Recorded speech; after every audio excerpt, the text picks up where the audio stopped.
मेरे प्यारे परिवारजनों, जब हम अपनी आंखों के सामने ऐसा इतिहास बनते हुए देखते हैं तो जीवन धन्य हो जाता है। ऐसी ऐतिहासिक घटनाएं राष्ट्र जीवन की चिरंजीव चेतना बन जाती है। ये पल अविस्मरणीय है। ये क्षण अभूतपूर्व है। ये क्षण विकसित भारत के शंखनाद का है। ये क्षण नए भारत के जयघोष का है। ये क्षण मुश्किलों के महासागर को पार करने का है। ये क्षण जीत के चंद्र पथ पर चलने का है। ये क्षण 140 करोड़ धड़कनों के सामर्थ्य का है। ये क्षण भारत में नई ऊर्जा, नया विश्वास, नई चेतना का है। ये क्षण भारत के उदयमान भाग्य के आह्वान का है। अमृत काल की प्रथम प्रभा में सफलता की ये अमृत वर्षा हुई है। हमने धरती पर संकल्प लिया और चांद पर उसे साकार किया। और हमारे वैज्ञानिक साथियों ने भी कहा, India is now on the moon. आज हम अंतरिक्ष में नए भारत की नई उड़ान के साक्षी बने हैं।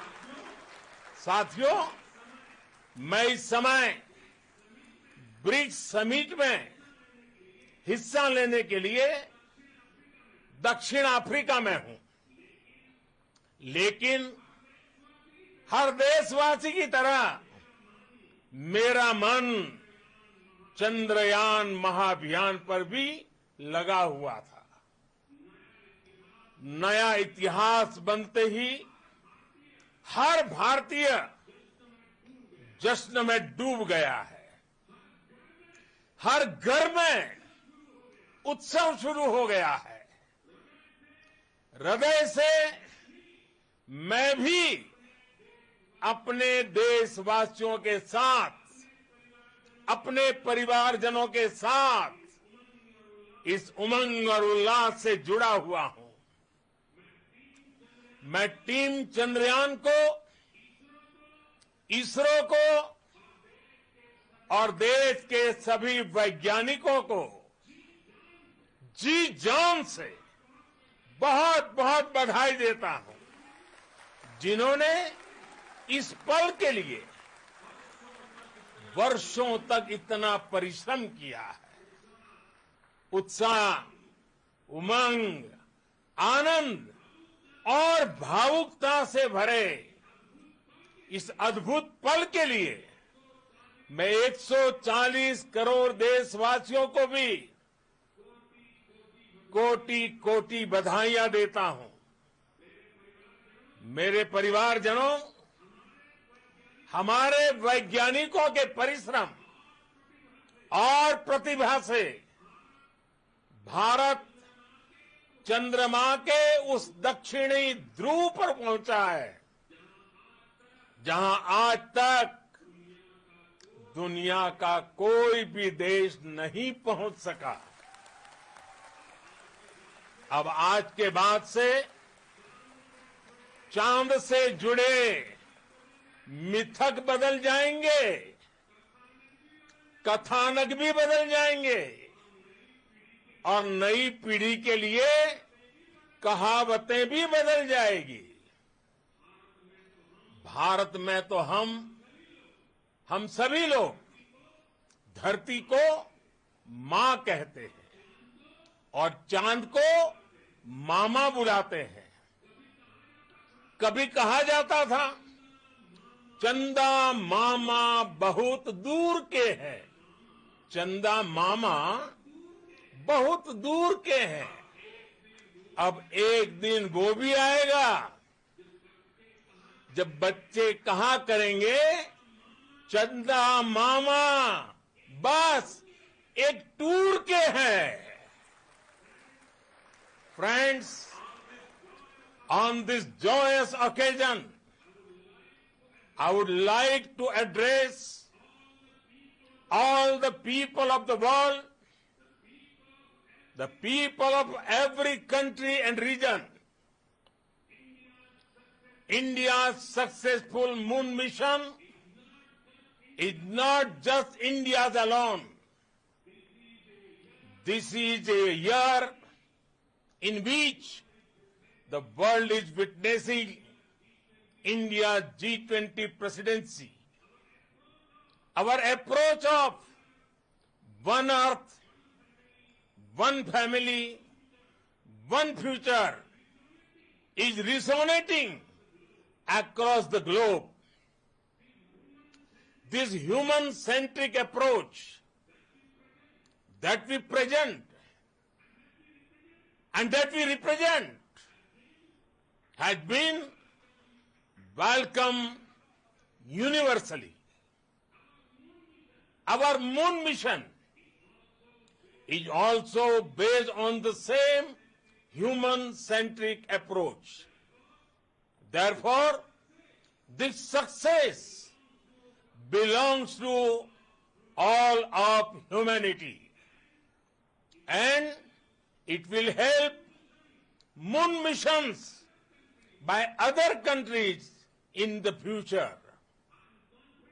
I am confident that all countries in the world, including those from the global south, are capable of achieving such feats. We can all aspire for the moon and beyond. मेरे परिवारजनों, चंद्रयान महाअभियान की ये उपलब्धि भारत की उड़ान को चंद्रमा की कक्षाओं से आगे जाएगी। हम हमारे सौर मंडल की सीमाओं का सामर्थ्य परखेंगे और मानव के लिए ब्रह्मांड की अनेक संभावनाओं को साकार करने के लिए भी जरूर काम करेंगे। हमने भविष्य के लिए कई बड़े और महत्वाकांक्षी लक्ष्य तय किए हैं। जल्द ही सूर्य के विस्तृत अध्ययन के लिए ISRO Aditya L1 mission launch करने जा रहा है। इसके बाद शुक्र भी इसरो के लक्ष्यों में से एक है। गगनयान के जरिए देश अपने पहले ह्यूमन स्पेस फ्लाइट मिशन के लिए भी पूरी तैयारी के साथ जुटा है। भारत बार बार ये साबित कर रहा है कि sky is not the limit. साथियों, साइंस और टेक्नोलॉजी देश के उज्जवल भविष्य का आधार है। इसलिए आज के इस दिन को देश हमेशा हमेशा के लिए याद रखेगा। यह दिन हम सभी को एक उज्जवल भविष्य की ओर बढ़ने के लिए प्रेरित करेगा। ये दिन हमें अपने संकल्पों की सिद्धि का रास्ता दिखाएगा। ये दिन इस बात का प्रतीक है कि हार से सबक लेकर जीत कैसे हासिल की जाती है। एक बार फिर देश के सभी वैज्ञानिकों को बहुत बहुत बधाई और भविष्य के मिशन के लिए ढेरों शुभकामनाएं। बहुत बहुत धन्यवाद।